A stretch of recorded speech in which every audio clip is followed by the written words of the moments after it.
Hey guys, this is Jake from WakeAndJake, and here's the top 5 upcoming games that we are excited to do reviews on. Number 5 is Call of Duty Modern Warfare. So, quick disclaimer here, I haven't bought a Call of Duty game since Ghost. I felt so burned by the game I vowed never to buy another one. But I kept my eye on Call of Duty for a while now, and through all of the changes they have made, my suspicions were correct. I shouldn't have bought them. That being said, I am excited to a potential return to form for Call of Duty. This is my number 5 by a very slim margin, and if they show that the online is the same old thing they have been pushing the last few entries, then I'm out. I will not buy it. This Call of Duty looks like it should be an intense war simulator with real heart behind it, and hopefully Activision will let Infinity Ward do what they want and make a game that they want to make. Although recent news is that Activision is pushing Infinity Ward to add controversial situations, I feel Infinity Ward can make the terrible reality of war into a heartfelt story, especially since they are bringing old beloved characters back from the grave. So the developer is Infinity Ward, the publisher is Activision. It is a single player campaign, and of course Call of Duty's classic Modern Warfare, and then it is rated M for mature. The release date is October 25th, 2019, and it's being released on PC, PS4, and Xbox One. Next up, at number 4, we have Borderlands 3. In Borderlands 3, you have the opportunity to play as 4 Vault Hunters. You get Mose, who's the gunner, Flak, who's the Beastmaster, Zane, Flint, who is the operative, and Amara, who's the Siren. You get to battle the Children of the Vault in this game. That's a faction that has taken the legend of the Vault and turned it more into a religion. I'm excited for this game simply because it's Borderlands. It was the original King of the Hill when it comes to a looter shooter, and I'm excited to be able to jump back into the game with my brothers and friends and to go cause some mayhem. I love the humor that they bring, even if it is super corny sometimes, and the games always have a long shelf life. You can beat it, set it down for a few weeks or months, and then come back and play the whole thing again, and it's still a blast to do so. Also, when they drop DLC, Borderlands usually has new massive areas to explore, and with 4 characters, you can always try new playstyles as well. Plus, each character seems to have an extensive amount of playstyles because of the skill trees that each character has. This is a story I have a lot of invested time in, and I think Gearbox can pull it off as long as 2K lets Gearbox do their thing. So cross your fingers for no ads in a $60 game.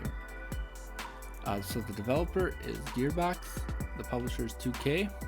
It is 2-player co-op local and 4-player online. It's rated M for mature, and it is releasing on September 13th, 2019 for PC, PlayStation, and Xbox One.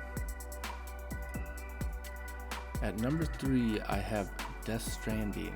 This game is sure to bring a crazy story because of its celebrity cast.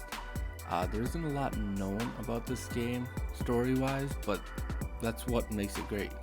Norman Reedus is a great actor for a player character, and for the gist of things, it seems that they glorified delivery man for what was the US, and the wires or connections that humans have made somehow brought an evil force upon the world where the rain ages you and BTs want to kill you.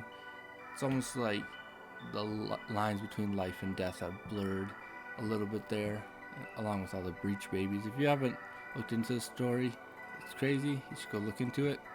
But I'm excited to dive blindly into the world and unravel as much of the history and lore.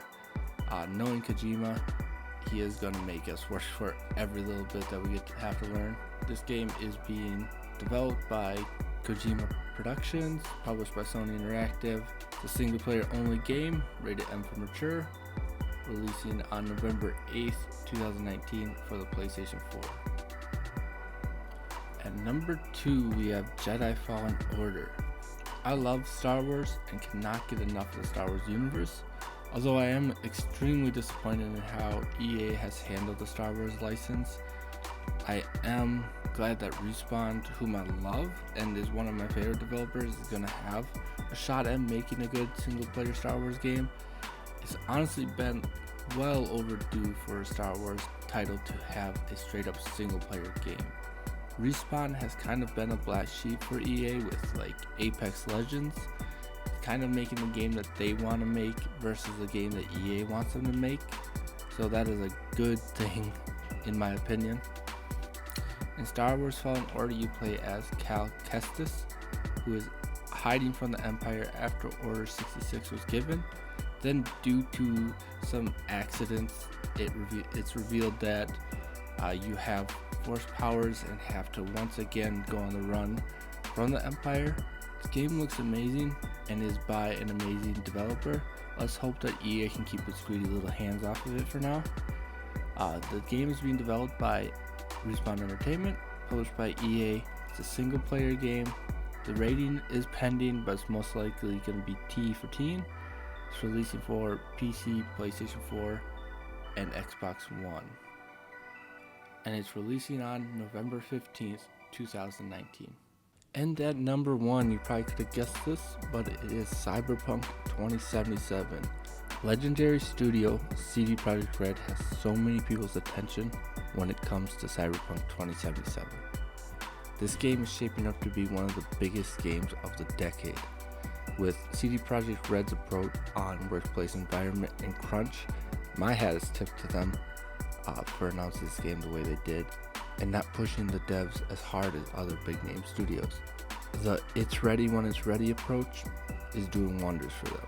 In Cyberpunk 2077, you play as V, who can be a male, a female, or anywhere in between, which is awesome, because it is an RPG after all. Play as whoever you want. And you get to explore Night City and get yourself into a lot of trouble. This game looks like it's going to be one of the biggest, most thought out games that CD Projekt Red has ever made. And I will be buying it simply to show my support of the way that they handle themselves in a business sense. It is being published and developed by CD Projekt Red. It is a single player game. It's going to be rated M for mature. It's coming out April 16th, 2020. And it's releasing on PC, PlayStation 4, and Xbox One. And that is the list. Again, this has been Jake with WakeAndJake. Sorry if my voice is a little quiet. I just got my wisdom teeth taken out. If you would like, comment, subscribe, ring that notification bell. All that really does help us out, guys. I appreciate it. And you have a wonderful day. Peace.